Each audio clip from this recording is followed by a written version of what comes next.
Hello, welcome to the Verboten Manuscripts. I'm your host, Paul Clark, and I've been studying the New Jersey drones incident and a few theories that I would like to bring forward to your attention. One of the theories is that there's radioactive material that was reportedly lost and they recovered part of it, and that the drones are searching for radioactive material. It's highly unlikely because I have it on a good source that the radioactive material is very low level, and it wouldn't even cook your hot dog. So it's highly unlikely that the radioactive material would pose a significant threat where they would scramble multiple drones. And even if they did scramble multiple drones, it would be hard to detect because I guess they were shielded cases of the material, and you wouldn't be able to search for those unless you are on the ground in some sort of van. So I think that's elimination of that particular case.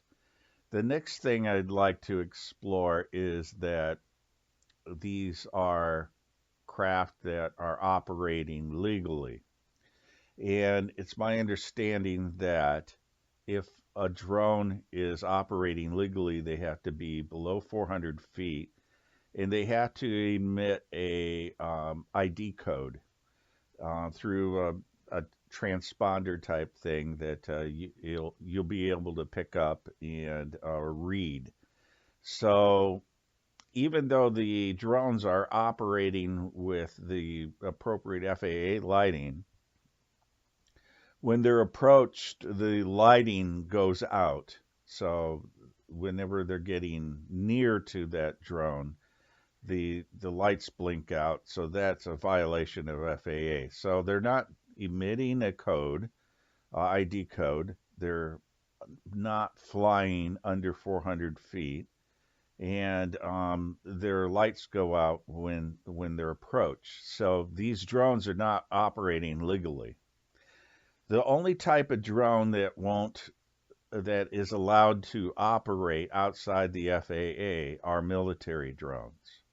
And military drones are uh, only created by a Raytheon or a Lockheed Martin if they're inside the country, a contractor of some. There's many others, but those are the big boys. And these particular drones were said to be the size of a SUV. So if you're looking at the size of it and the capabilities of going well above 400 feet, some of them were reported, 30,000 feet. That means that they have to be a military type drone because a commercial drone's not going to fly that high because they're not made to go above 400 feet. So now we're looking at maybe a Chinese or a foreign adversary drone. And those particular drones, in order to support a drone of that type, they would have to run off of lithium ion batteries. There are hydrogen drones now that operate on the fuel of hydrogen. And you, of course, probably could make something that operates on some other type of fuel. But the lingering time of those, the world record was just breached. It was 12 hours in the air at one time. And it was extended, I believe it was 18 hours that the drones could stay aloft. Whatever the case may be, they are bound by the earth and they're going to have to come back down at some point, and it's going to be in less than 24 hours. And these drones would have to have a landing base of some sort. Now, I understand that some of these drones were spotted coming in off the ocean by the Coast Guard, and they spotted 50 of them. And the problem here in spotting drones is there are multiple types of drones. And most of the UAP reports are indicating that the UAPs that the AARO have reported are orbs. 50% of them are orb shaped and orbs are not drones. These orb shapes look completely different than a drone. They're basically a floating ball that looks like a orange red glow. And the leading theory right now is that these orbs are some sort of unknown biological animal, that creature that basically has its own energy source, that kind of like the way that we eat food and then we make our own energy. And that seems highly probable that the orbs are something that is like a glorified jellyfish that is has incredible capabilities. Now, whether these orbs are from Earth or from, outside the solar system remains to be determined, but I think because of the vastness of the universe that it's less likely that it's coming from outside of Earth. There's another aspect that they could be interdimensional or time travelers. So these are the unproven theories, but nobody knows what they are, so all of them are relevant. So what we're talking about here is two types of drones. And I think it's very apparent when you look at the drones that are being filmed that over New Jersey, that they're human made. And you can see wings on them, you can see engines on them. The unusual characteristic is that they have a low infrared signature, almost nothing. And that seems to also indicate that they're military oriented also. My personal theory on this matter is that the craft are the military's fly swatter, if you will, and that the craft that they're chasing is these orb things that are coming in, and the drones are protecting the land, and they're scrambling the drones to shoo away these orbs, just like a fly swatter. And that's why they are seen entering and leaving military bases, because they're being launched from military bases.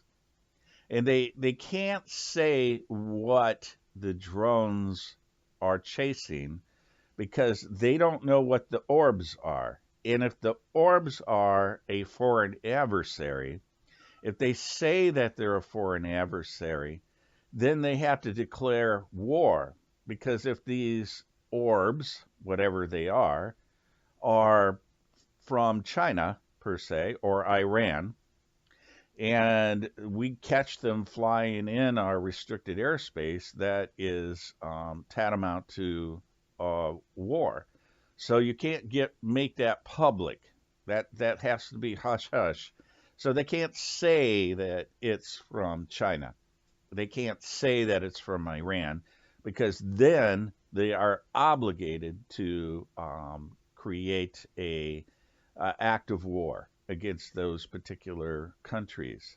And I don't think they want to escalate that at this point in time because China has a bigger navy than us at the present time,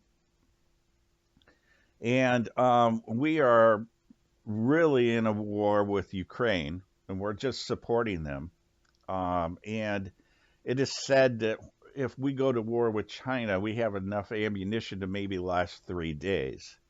So even though we do have excellent technology, they probably have a stockpile, a larger inventory, because they just create missiles and everything in excess, way better than us, faster, cheaper, and it's just something that they do better than us because um, their people work for nothing, and the government subsidizes their materials, and it's just undercuts everything that we can manufacture because when I was working for Raytheon, um, even just a resistor that goes into a part, we had to wait a month for because it had to be traced all the way back to the manufacturer. Every little screw, nut, and bolt had to come from the original manufacturer, and it had to have a paper trail to prove that it wasn't from China or some foreign adversary, and it had to be the exact part that that was originally a spec for that particular item. And so the result of doing that is going to keep quality up, but basically what we're doing is we're raising the price of every single part that goes in it, and China doesn't operate like that. China's going to be operating in um, bulk and mass quantities, and so if they lose one or two drones or aircraft, they're not going to. They got 50,000 other ones to back it up. So I think what we need to do is we need to have two different levels of manufacturing that we are planning to use if we do go to war. But that's a side note. And basically, what I think is happening is that these drones are friendly drones at the present time. I think there are military in some form, either a military contractor that has been basically giving the right of way to operate in military areas. In that way, it's a plausible deniability that the military says, "Oh, these are not ours." Well, they're not. They're military contract drones, and so they're not going to tell you which one it is, if it's going to be Lockheed Martin or Raytheon, because that would be a breach of classified information. So that's my take on the matter, and thank you for listening to my theories. And have a great day and a Merry Christmas if I don't do another podcast. Good night.